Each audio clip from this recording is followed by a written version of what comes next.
Well, a very warm welcome to this video presentation from Vintage Farmhouse Antiques. I'm Mike, and together with my wife Kate, we run the Vintage Farmhouse Antiques website here in sunny Norfolk on the East Anglia of England. This video is about how to educate you in identifying your china and how to get a baseline valuation of what you've got. It's one of the commonest questions we get asked. And it can be quite tricky because there's so much variation even within certain factories of patterns, age and condition. We're going to break the video into certain sections. We're going to cover identification of your china in the first instance and some of the tools that are available to you on your mobile phone or laptop device for identifying the type of pattern and china maker that you've got. We're going to talk a little about condition because that has a big bearing on the value of what you've got. We're also going to talk about difference in valuations, and by that we mean retail value, specialist retail value, internet resale market value such as eBay, Etsy. There'll be different marketplaces depending on where you're watching this around the world. And then the auction value, which can be very different. Trade value again can be very different to auction value, and insurance valuation is a third element in terms of the true cost of replacing the china that you may have in a collection. We're also going to talk a little bit about location because that can make a difference in terms of what the realistic or reliable value of your china may be. There are certain marketplaces where certain china brands or patterns are going to be very popular. Demand basically will determine the price, and that will have a bearing on valuation. So whether you're watching this in the UK, Europe, North America, South America, Australia or New Zealand, South Africa, let's not forget, big china markets, traditionally where Staffordshire china has been exported over the centuries, then we hopefully will guide you in terms of identifying and getting a baseline valuation for your local area. Okay, so step one, let's identify your china. What are the tricks used by the trade in identifying different types of china? The first thing, obviously, if you've got a big set, is to start looking through all the pieces. Two identical example plates here for you, both 20th century English earthenware china. First one, on the reverse, absolutely nothing. A little impress mark that doesn't really give much in the way of information, and impress marks can be very difficult to decipher. Second plate, turn it over, and there you have it, a lovely manufacturer's stamp mark. Now, these are your first port of call for identifying what you've got. A lot of the time they'll give clear names like this one does, Till and Sons. A lot of the time you'll also not get that, you'll just get initials or even worse, just a symbol or a part impressed china mark from the factory, which is very difficult to decipher. This one's lovely because it's also got the pattern name across the centre of the trademark globe from Till and Sons. So this is a really good starting point, and the point we're making here is don't necessarily just look at one or two pieces if you've got a large tea set or dinner set. Go through it all and you will quite often find that certain pieces have the mark of the manufacturer and the pattern name or number on it. Others won't. Don't give up, have a look through all pieces. Now here is another example which it can get a little confusing. Hill Pottery isn't actually the manufacturer. In this case it's Burgess Lee & Co, BL & Co.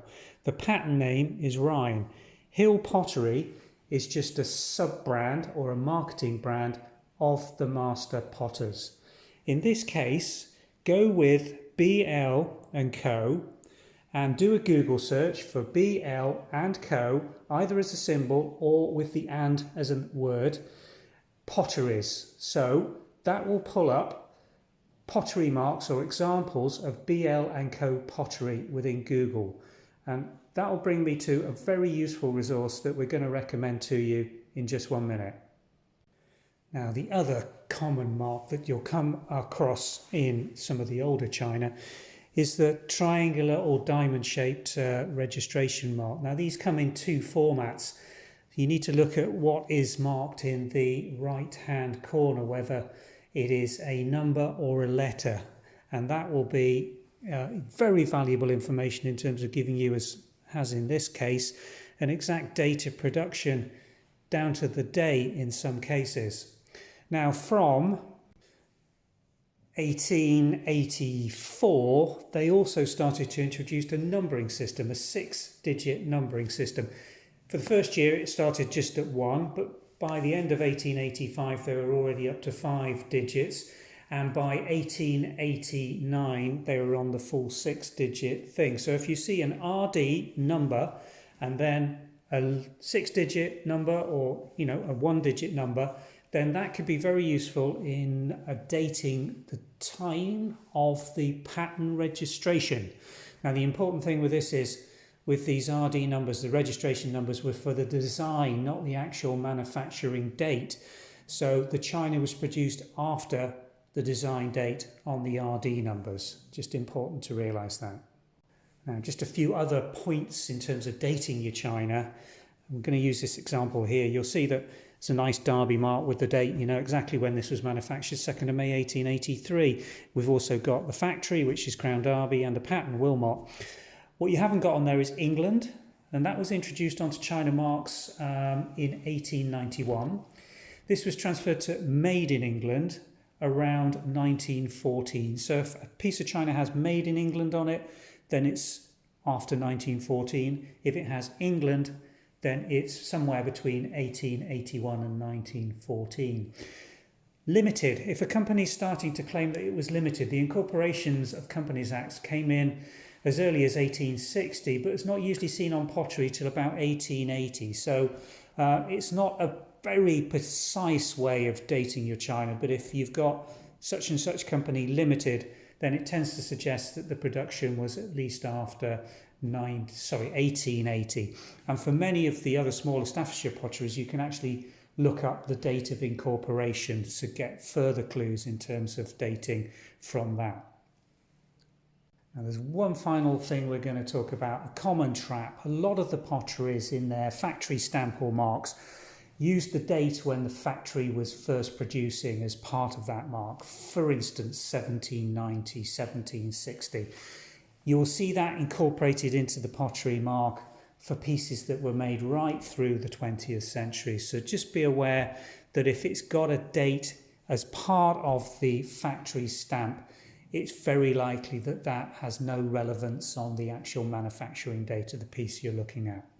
A great reference, and we'll put a link in the description below, for when you've got an identifiable factory mark or you're looking it up, is to put the initials that you're seeing under the china mark with potteries after the 2 initials, 3 initials or whatever into a Google search, and that will usually bring up potteries.org, which is a great online resource, particularly for English Staffordshire, produced by a gentleman called Steve Burks. Massive resource on there with examples, photographic examples of the varying factory stamps used with date periods during which they were applied to pieces. We use that an awful lot. It's a very valuable resource for getting a date range for the production of manufactured china. Okay, before we move on to what to do when you've got none of this information on your china, one final thing just to prompt you to do. Decorators marks. Hand-ascribed or handwritten or hand-painted references, factory references to the pattern of a piece of china. Now you can see this, we've got a Royal Crown Derby green mark, England down the side, gives you some clues in terms of date, but it doesn't tell you anything about the pattern.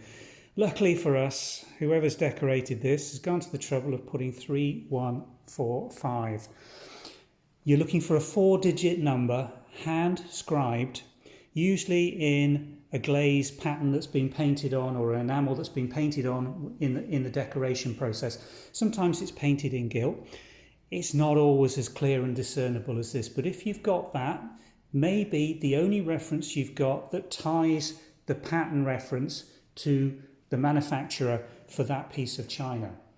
A lot of people are under the assumption that every single design was assigned a name for marketing reasons or was given a name by the factory. This simply isn't the case. Of the hundreds of thousands of registered designs and pattern variations that have been produced over the years, only a tiny handful, and most of them in the last part of the 20th century were ever assigned names, official names by the factories for marketing purposes. So just bear that in mind.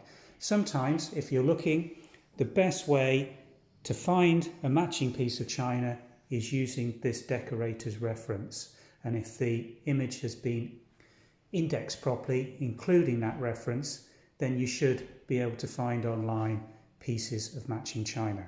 So, what do you do if your china is completely blank, unmarked? All you've got to go on is the pattern. How do you go about identifying what you've got? Well, I'm going to show you a really good hack using AI for identifying what you've got. And if somebody else has had it and listed it well, you should be able to identify it. Now we're going to show you an AI hack for identifying china.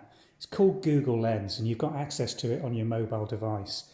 Place your china on a surface that hasn't got a pattern on it in the background, so it's on a plain background.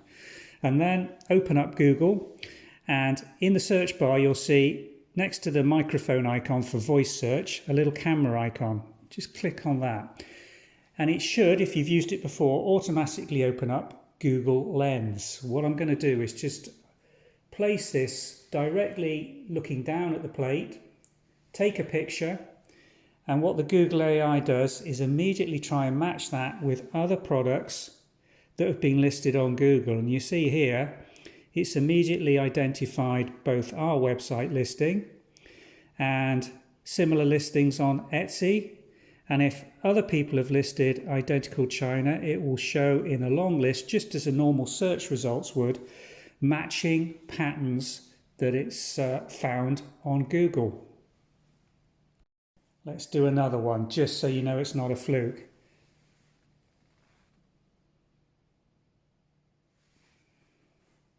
There we are. Immediately match that pattern in image search to Mason's Ironstone China Blue Pheasant, even with the pattern reference number for you there. And got my videos, and it's not just our website it's pulling, but it will pull all closely matching related searches. So it's an amazingly powerful tool to help match and identify an image. Very useful, really recommend you use that. I'm going to talk a little now about condition and assessing the condition of your china, because it has a great bearing on the overall valuation that anybody's likely to assign to it. Got two pieces in front of us. Both on the surface from a distance look pretty bright and clean. Let's start with this brownfield Eton plate. If I bring it closer to the camera, you can start to see some of the problems with the condition of this. The glaze is crazed throughout with this fine little crackling and staining that started to enter through the cracks in the glaze. If I turn it over, it's even more apparent. You can see staining around the base plate, which is acceptable, but there are areas where the stain has really become quite confluent. This is going to significantly reduce the value of this. In fact, this is probably unsellable as a single retail item. The only value this has retained is as part of a big set where it's being used for replacement market as part of a maybe 20 or 30 piece dinner set to make the numbers up. But the value of this is nominal. Let's compare it to this Mason's, the one we used for the Google image search. Again, on the face of it, quite a nice plate, but again, just look at the glaze when we come close in. Linear cracking all the way around it, fine crazing with just a touch of some staining appearing on the surface. You'd probably get away with it with this in terms of the retail, because the pattern is still quite bright and not worn, and the gilt around the rims, again, pretty bright, looks pretty good. But turn it over, again, a star cracked for an impact on the base here so it doesn't ring, and a big, quite historic and old rim chip, but nonetheless a large chip out of the base. Again, for retail purposes, both significantly reduce the value of this as a single sale item. Both would have to be really well described to buyers and shown, but be realistic. If the condition isn't right, if there is wear, if there are chips, if there is cracking, or it's just looking flat, Glazed plates should be bright, the colours should be bright, and the reflection of the plate should be good. Try and get the light to reflect in it, because the other common wear that you'll get on these pieces of ceramics is knife marks where meat or other things have been cut over the centuries of use, and they can become quite extensive, and again, amounts of wear reduce the value of what you're actually looking to value. Okay, so let's get on to valuing your china. You've identified what you've got, you've had a look at what you've got, you've identified hopefully the date range that it was probably produced, and you've had a look seriously at the condition, and you need to exclude any pieces with the damage that we've discussed earlier. What I've got showing you in front is a Google search for what I'm trying to value up in my own mind this morning as an example for you. A Coldclough Braganza teacup trio.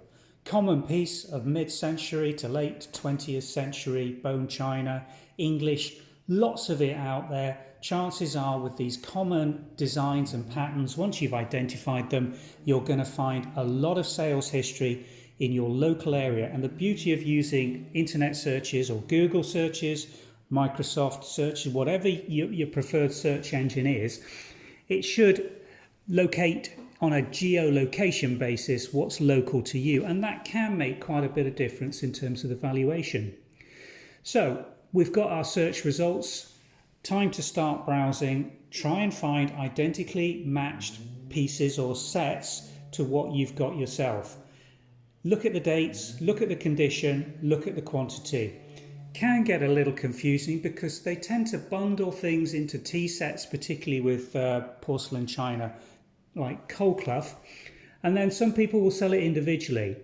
And you'll see if you browse down the listings, that's our website, we're quite well optimized on that, and some idiot's been making an awful lot of YouTube videos showing Braganza and what you can expect. But also you will find other common marketplaces listings such as Etsy, Legacy Antiques, the Vintage Teacups shop, vintagefarmhouse.co, which is our old website, and there'll be multiple listings within Google which you can browse through. Just click through, take your time, have a look at what the market has been supporting in terms of a full retail price, and that will give you some indication of both the insurance value for your china but also the replacement value should you wish to buy additional pieces or have to replace breakages. Well, I hope that's given you a good starting point to both identifying your china pattern, the factory of manufacturer, and the date period for it.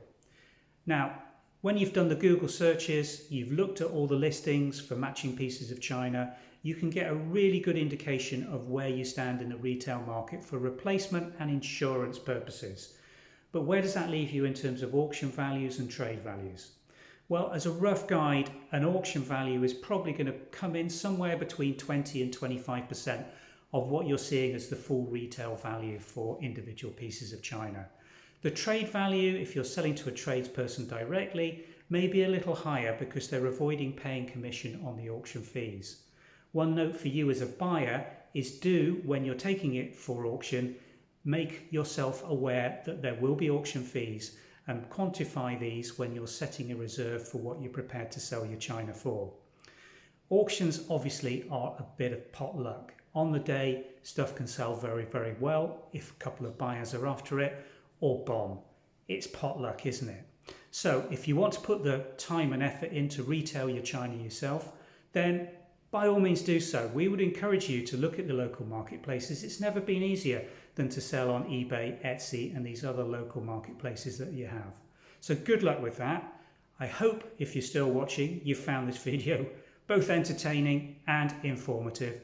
We look forward to your comments on it. Please hit the subscribe button for the channel.